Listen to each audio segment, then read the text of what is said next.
Olá, povo de Deus, tudo bem com vocês? Espero que sim, espero encontrá-los bem. Estamos no meio de uma pandemia, né? Em casas, resguardado, enfim, nós vamos continuar tendo contato com vocês e também através do estudo da Palavra de Deus, através por vídeos. Então a gente está gravando aí alguns estudos bíblicos para que juntos a gente possa ir alimentando também a nossa fé. Estamos tentando fazer um estudo bíblico por semana. Nem sempre, talvez, ocorre desse jeito, né, desse modo. A ideia também não é saturar muito sobre isso, continuar com a nossa rotina que a gente tinha antes da pandemia. A gente tinha nossos grupos de servas, leigos, jovens, os grupos de estudo bíblicos do bem e as profissões de fé e doutrina. Então a gente vamos tentar manter aí o mesmo ritmo. A diferença é que a gente está tendo um estudo bíblico por semana, né? Além de alguns devocionais que estamos fazendo também em vídeos. Mas enfim, está tendo até algo a mais para nós que é benéfico, a gente possa estudar. Falando de catanduvas, além do salto, agora talvez essa seria uma ideia do estudo bíblico em vídeo continuar, já que a gente não tem presencial, é algo interessante para a gente poder se aprofundar um pouco na fé, que não só nos cultos. Além do salto fica um pouco complicado, talvez pela logística toda que envolve. Muitos moram longe, enfim. Mas não que não dá para fazer, futuramente dá, mas esse é um mecanismo, quem sabe, né? A gente possa usar ali para fazer os estudos bíblicos e a gente ter um encontro além dos cultos, um encontro mais presencial. Algo que Catanduvas tem bastante, dá para notar ali essa questão, né? Mas enfim, gente boa, vamos lá? Eu sei que o estudo bíblico online não vai somente para, né, os paroquianos. Então, a você que está nos assistindo esse vídeo, né, está aqui conosco nesse estudo, muito bem-vindos, sempre são bem-vindos. Qual que é a proposta de hoje? Como eu disse, a gente não está pegando assim, um assunto, um tema e seguindo. A gente está pegando algo assim meio que aleatório. Vamos falar sobre isso. Como é época de pandemia, tenho falado nos últimos dois estudos um pouco sobre, né, como Deus lida com toda essa situação, onde Deus está no meio dessa situação, qual a interferência de Deus nisso tudo. E hoje eu gostaria de colocar ali para vocês, tem ali como tema já aparecendo o Pai Nosso, a conclusão.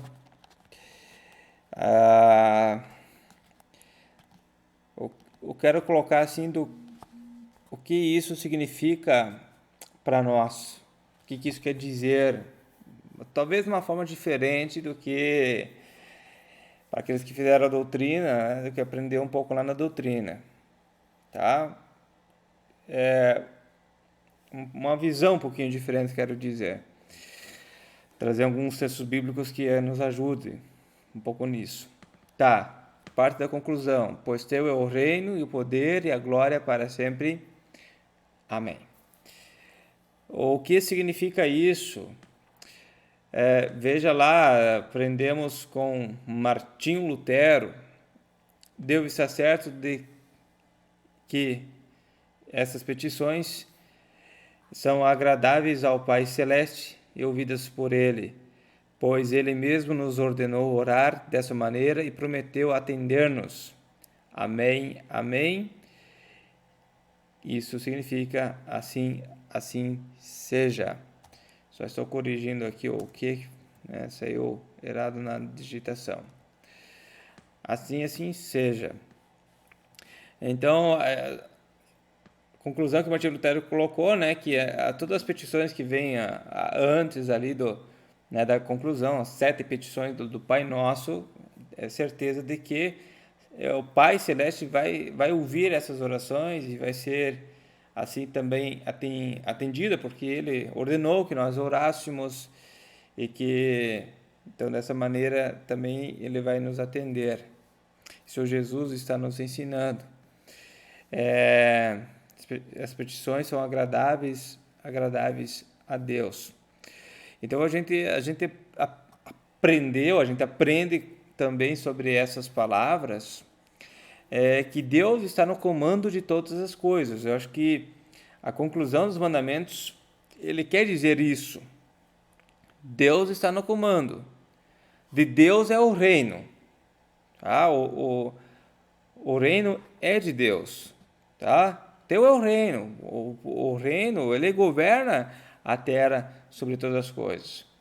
De Deus é a glória. A glória é do Senhor. Ele tem que ser louvado, glorificado. Perdão, antes, né? O poder também. Andei pulando o poder. Ele tem todo o poder, no caso de atender a nossa oração, os nossos pedidos. Como não? Ele tem esse poder. Por quê? Ele é Deus. Tá? Então, dele é o reino, ele governa todas as coisas, dele é o poder, ele tem o poder sobre tudo. Então, a gente fala muito da questão sobre confiança, de que Deus pode nos atender, e não importa o problema que se tenha, o problema que você está passando. Deus tem poder para te ajudar? Claro que tem. É isso que Jesus também nos ensina nas petições, na oração do Pai Nosso. É muito forte isso lá. Deus nos atende, e Ele pode nos atender, Ele pode nos ajudar. Claro que sempre dentro da vontade dEle, porque Deus, Ele sabe o que é melhor para cada um de nós. Tá? Isso é uma das petições lá, seja feita a tua vontade. E aí sim a glória, e a glória é de Deus, a glória pertence a Deus, e está presente também na nossa oração, o louvor a esse nosso Deus que tem todo o poder e que dele é o reino. Então, bem assim ensinou Martinho Lutero para nós. Muito bem, mas isso a gente sabe. Eu queria colocar algumas questões sobre essa parte da conclusão do Pai Nosso que a gente ora. Umas perguntas que feitas normalmente para mim sobre a oração do Pai Nosso. A diferença que tem a oração do Pai Nosso, nós, os protestantes, com os católicos, né? E aí a pergunta no final do Pai Nosso, por que os católicos eles não oram? Pois teu é o reino e o poder e a glória para sempre. Amém. Normalmente a oração termina, livra-nos do mal. Amém. Tá? A pergunta é por quê? Por quê? Então deixa eu dizer o seguinte. Primeiro, né, essa é a oração, né, ensinada por Cristo aos apóstolos. Ela é registrada em duas passagens bíblicas. Uma no Evangelho de Mateus, capítulo 6, e a outra no Evangelho de Lucas, no capítulo 11. Tá? De forma mais literal, a oração, a gente ora conforme está no Evangelho de Mateus. O que está no Evangelho de Lucas, ela é uma versão mais breve da oração. Mateus é mais completa, vamos dizer assim. Tá? Então, normalmente a gente usa, tanto protestantes como católicos, a versão que está no Evangelho de Mateus. Mas o porquê não vem nessa questão, né, de qual evangelho é feita a oração. Tá? Não é esse o detalhe.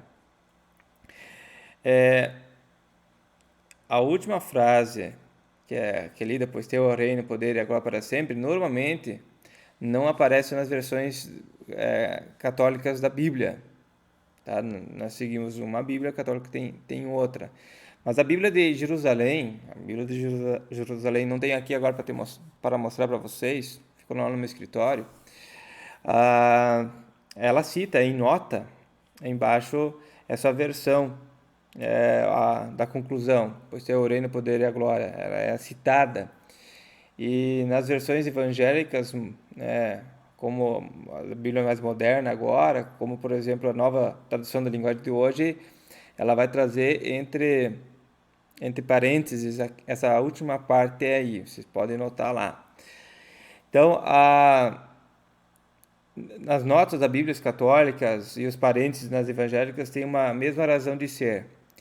Qual é? É provável que essa frase não tenha sido escrito literalmente por Mateus, tenha saído do punho dele, de Lucas, a escrita. Provavelmente, essa aqui nós chamamos que é uma crítica textual.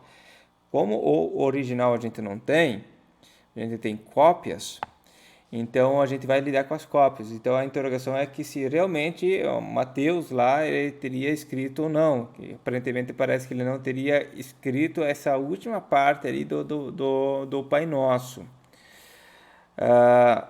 Mas algumas versões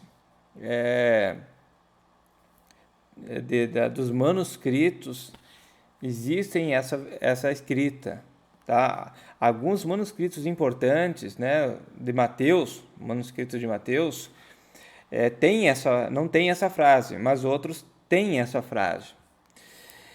E esses outros, graças aos critérios científicos que ajudam a estabelecer a autoridade de um manuscrito em relação a outros, têm menos autoridade e os acréscimos que trazem são julgados como não conforme aos originais. Então fica esse questionamento se realmente Mateus escreveu ou não escreveu, já que nos manuscritos principais ele não consta lá, nem em outros manuscritos sim. Mas, enfim, os protestantes acabaram colocando ela junto na Bíblia. Tu vai ver que há essa ressalva, mas você nota que é uma parte litúrgica, até assim por dizer, ela vem a complementar essa oração do Pai Nosso, porque ela é um louvor, na verdade, no final da oração, é um louvor dado, assim como liturgicamente na leitura dos Salmos, no final se canta um louvor, né? Glória ao Pai, ao Filho, ao Espírito Santo, como é no princípio, agora é para todo sempre há de ser. É um louvor, né? A doxologia que é colocada ali para, né, glorificar aí o nosso Deus. É o mesmo intuito na oração final do Pai Nosso. Mesmo que talvez não seja de punho escrito por Mateus, essa oração termina com um louvor ao Senhor, que é dado pelo povo de Deus, né? O povo de Deus, ele louva a Deus no final da oração que está fazendo, que Jesus ensinou. Mas ainda assim fica a dúvida se realmente escreveu ou não escreveu. Original, novamente, a gente não tem original, tá? A gente tem os manuscritos. Os manuscritos vai ter vários, né, dos manuscritos ali, então os mais importantes acabam não constando, alguns outros acabam constando. Então fica esse ponto da crítica textual. Mas se tratando de um louvor a Deus, ele não tem por que não orar essa oração assim. Tu está glorificando a Deus. Até porque agora que eu quero também entrar nesse assunto, esse não é o detalhe que eu quero ficar debatendo aqui, é o porquê, né? É tão certo essa oração final, essa parte final da oração ser orada e louvada, cantada ao nosso Deus, orada ao nosso Deus. Uma vez que assim Jesus nos ensina que dele é o reino, dele é o poder, dele é a glória, né, para sempre. Amém. Então a gente vai ver isso muito presente também na vida de Jesus, tá? Sobre de quem é o poder, não, a questão do poder, a questão da glória do Senhor, o reino pertence a quem? E tu vai ver isso muito na pessoa de Jesus, muito na pessoa de Jesus. Então a gente vai focar isso agora, aos olhos em Jesus, aos olhos em Deus, tá? Então a gente vai trabalhar nessas frases ali. Por ser o poder e a glória, o reino para sempre. Quando você amplia um objeto, você o aumenta para que possa entendê-lo. Quando ampliamos Deus, nós fazemos o mesmo. Aumentamos nossa consciência acerca dele para que possamos entendê-lo melhor. É exatamente isso que acontece quando adoramos, tiramos a mente de nós de nós mesmos e a colocamos em Deus. A ênfase está nele. Isso disse Max Lucado em seu livro, né? Se dias melhores virão. Então, a oração do Pai Nosso é uma questão bem de foco. Tira os olhos de nós, coloca os olhos em Deus. E o final da oração, ela nos ensina isso. O foco não está em nós. O foco é em Deus. E aí a gente vai ver a grandeza que é Deus, a sua plenitude inteira, como a sua grandeza é perante nós também. Tá? Então, traduzindo, Jesus está no comando. A conclusão, pois teu é o reino, o poder e a glória para sempre, amém? Qual que é a tradução disso? Jesus está no comando, sempre. Sobre todas as coisas, Deus está no comando, sempre, sempre, sempre. Tá? Tem um texto de Efésios, capítulo 1, versículo 20 e 22, que diz assim: esse poder, né, dele, né, Deus, botou um D ali, exerceu em Cristo, ressuscitando-o dos mortos e fazendo-o assentar-se à sua direita, nas regiões celestiais, muito acima de todo governo e autoridade, poder e domínio, e de todo nome que se possa mencionar, não apenas nesta era, mas também na que há de vir. Deus colocou todas as coisas debaixo de seus pés e o designou o cabeça de todas as coisas para a igreja. Efésios 1. O poder que está em Cristo. E como esse poder é demonstrado nele. Aí eu quero colocar um episódio bem específico para vocês, lá do Evangelho de Marcos, no capítulo 4. Está acontecendo uma tempestade, um vendaval sobre o mar. Tá? E nessa tempestade estão os discípulos num barco, e junto no barco está Jesus. Eu li algo interessante ali do livro do Max Lucado, e eu queria, sobre essa questão, e eu queria compartilhar com vocês. Tá? Que imagine isso, essa cena que está acontecendo, para nós entender o que Paulo disse em Efésios, tá? sobre Jesus. É algo que é registrado nos Evangelhos, um episódio registrado nos Evangelhos. Tá? Olha a imagem e vai visualizando. Vocês vão ver a imagem de um barco, um navio ali. Só que os discípulos estavam em um barco bem menor. Tá? Uma estrutura forte, mas nem comparado a esse que vocês vão ver na imagem aí. É muito importante que você tenha uma imagem precisa. Por isso eu vou pedir que se imagine no barco. Trata-se de um barco forte, mas não propício para essas ondas de 3 metros de altura. Ele lança a proa primeiro em direção à parede de água. A força das ondas inclina perigosamente e o barco até a proa aparecer e apontar para o céu. E quando você começa a temer que o barco vire para trás, quando está bem levantado, ele se lança para a frente e cai no vale de outra onda.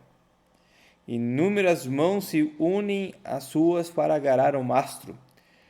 Todos os seus companheiros do barco estão com a cabeça molhada e os olhos regalados. Você tenta ouvir uma voz que traga calma, mas tudo o que ouve são gritos e preces. De repente lhe ocorre uma coisa: falta alguém. Quem? Jesus. Onde está Jesus? Ele não está no mastro, não está segurando ele, não está ajudando. Ele também não está agarrado a canto algum. Onde ele está? Então você ouve algo, um barulho, parecido com um som deslocado. Era como se alguém estivesse roncando. Você se vira e olha, e lá está Jesus, enrolado na polpa do barco, está dormindo. Você, nessa altura, não sabe se fica surpreso ou você fica furioso. Então sente ambas as coisas, ambos os sentimentos. Como ele pode dormir em um momento como esse? Ou, como perguntaram os discípulos para Jesus, Mestre, não importa que vamos morrer? A tempestade que deixou os discípulos em pânico deixa Jesus com sono. O que pôs medo nos olhos deles o pôs para dormir. O barco era um túmulo para os seguidores de Jesus e um berço para Cristo. Como ele podia dormir durante a tempestade? Como pode isso? E a resposta é simples, muito simples. Ele podia porque quem estava no comando é ele. Sabe que é interessante isso? Estar no comando.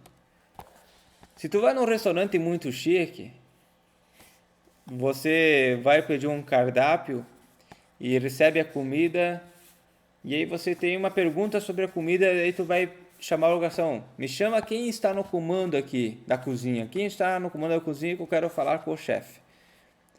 E aí o chefe vem e ele sabe de tudo o que está acontecendo e ele vai te explicar todo o cardápio, tudo o que ocorreu, porque tudo está sobre o domínio dele. Bom, assim é a obra da criação de Deus. O evento da tempestade, furioso, lá no mar, onde os discípulos estavam e Jesus estava dormindo, Jesus estava no comando. E isso vai se notar na frase que Jesus, quando ele vai se levantar, muito calmamente, ele vai dizer para toda a criação que ali estava acontecendo, que não era só o mar furioso, era o vento que estava acontecendo também. Aquieta-se, acalma-se. O registro evangelista, o vento se aquietou e fez-se completa bonança. Então perguntou aos seus discípulos, por que vocês estão com tanto medo?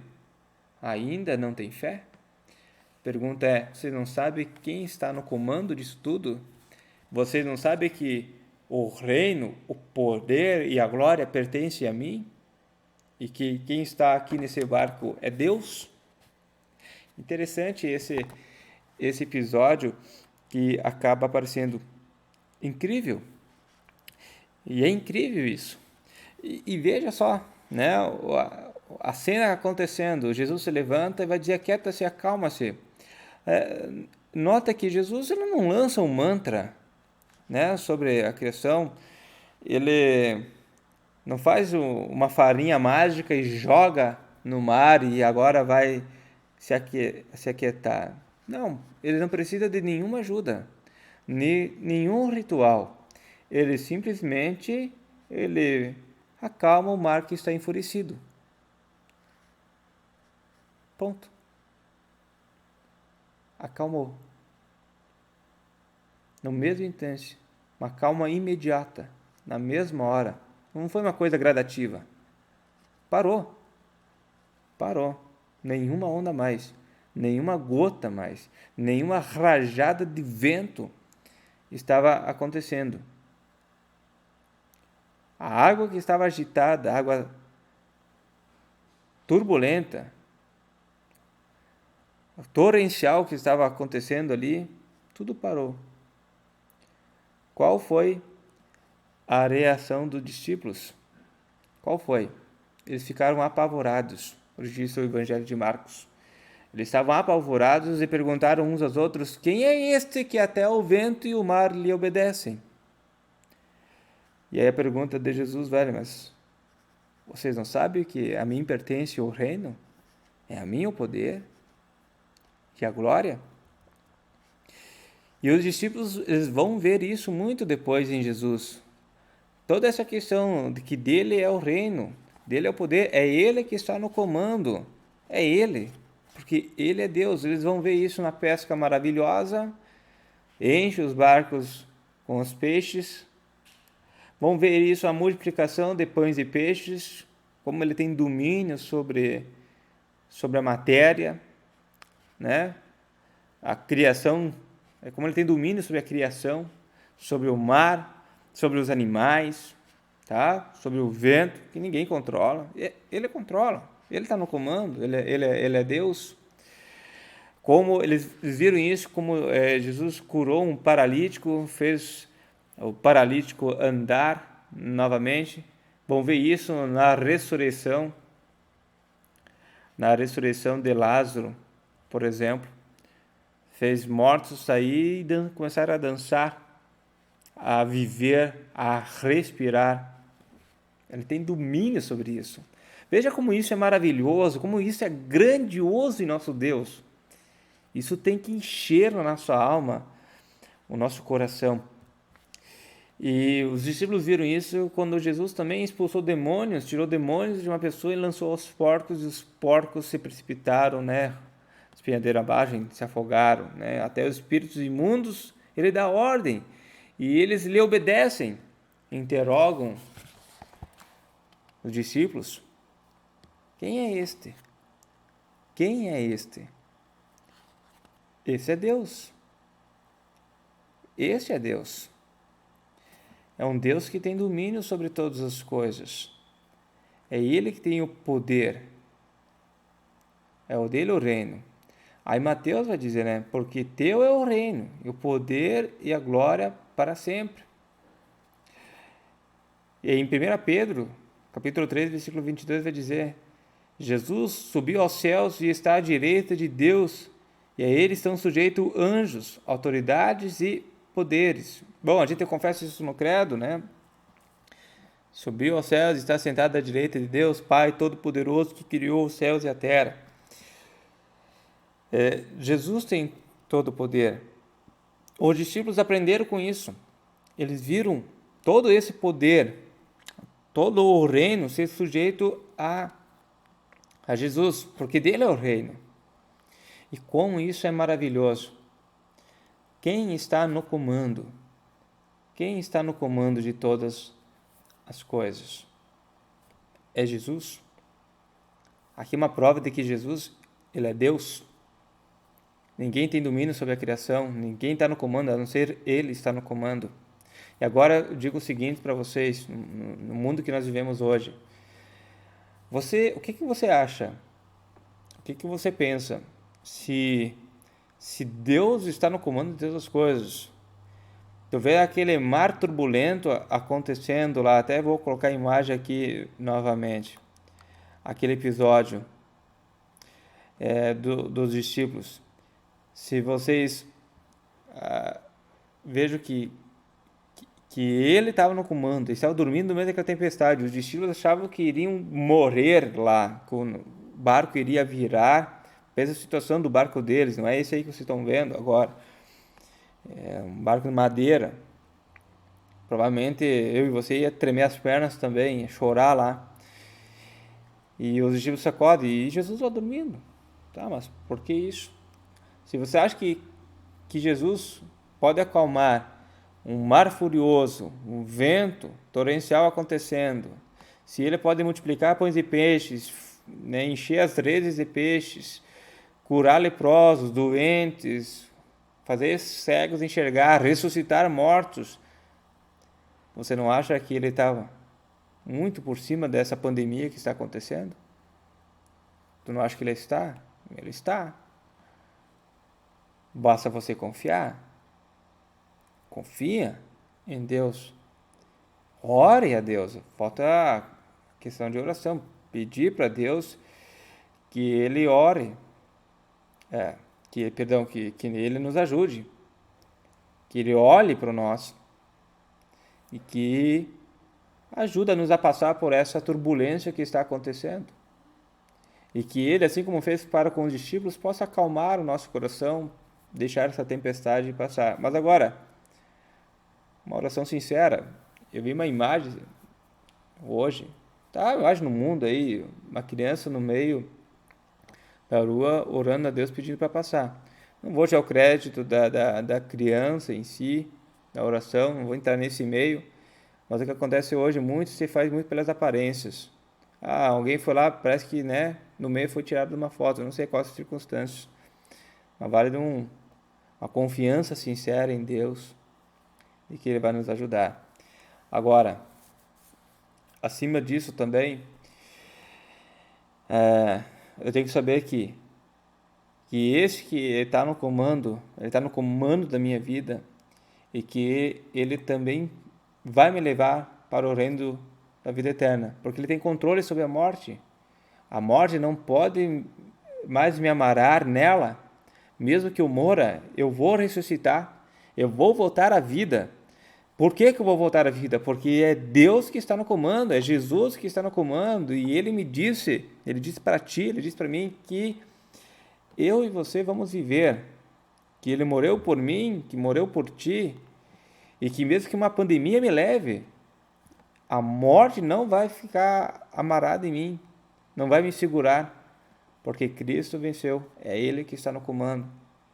Pois teu é o reino, o poder e a glória para sempre. Amém. É isso que eu oro. É essa ênfase que eu dou, que a gente dá no final da oração do Pai Nosso. E livra-nos do mal. Por quê? Porque é o teu reino, porque é teu poder, é tua glória. Que seja feita a tua vontade. Por quê? Porque teu é o reino, porque tu é a glória. E me perdoa. Por quê? Porque teu é o reino, teu poder, é tua glória. Santificado seja o teu nome. Por quê? Porque teu é o reino, poder e a glória. E é o Pai nosso. Por quê? Dele é o poder, o reino, a glória. Estimados, que Deus possa ter nos abençoado também neste momento e feito nós crescer um pouco mais sobre aquilo que Deus é. E que no meio da nossa vida, daquilo que nós vivemos, e que no meio da tempestade das nossas vidas, que os nossos olhos, não importa o momento da nossa vida, que nossos olhos sejam sempre focados em Deus, esteja lá. E tem um porquê que tem que estar focado, porque é Ele que está no comando, é Ele o dono disso tudo. Foca em Jesus, Ele é o seu salvador pessoal, Ele te ama, e Ele pode te ajudar em qualquer momento da sua vida. Agarre-se nele, confia nele. Saiba que quem está contigo nesse barco é Deus, é o Todo-Poderoso, é aquele que tem todo o poder, que é dele, que é o reino e que merece toda a glória. Que Deus te abençoe, meu amigo e minha amiga, em Cristo Jesus, nosso Senhor. Amém. Quero terminar esse estudo com um momento de oração. Ore comigo. Querido e eterno Deus, grandioso Pai, muito obrigado, porque o Senhor é o nosso Deus, o Senhor tenha sempre guardado e protegido a cada um de nós. O Senhor sempre está junto conosco no barco da nossa vida e pedimos, ajuda-nos a sempre a ter essa certeza que o Senhor está conosco e que o Senhor está no comando de todas as coisas. Porque assim nós oramos no final da oração do Pai Nosso, porque Teu é o reino e o poder e a glória para sempre. Que o Senhor possa sempre nos guardar, nos proteger, ajuda-nos a enfrentar a tempestades na nossa vida, bem como toda essa pandemia que está acontecendo no mundo inteiro. Ajuda-nos a passar por ela e acalma essa tempestade. É isso que nós oramos. Em nome de Cristo, Teu Filho, nosso Senhor e o nosso Salvador. Amém. Muito obrigado a você que esteve aí juntos, aprendendo um pouco mais sobre a palavra de Deus. Quero me despedir desejando a bênção do Senhor. Deus te abençoe, Deus te guarde, Deus te proteja. Viva a sua vida nas mãos desse nosso Deus que é o Criador de todas as coisas, que dele é o reino, e o poder e a glória para sempre. Amém. Até mais.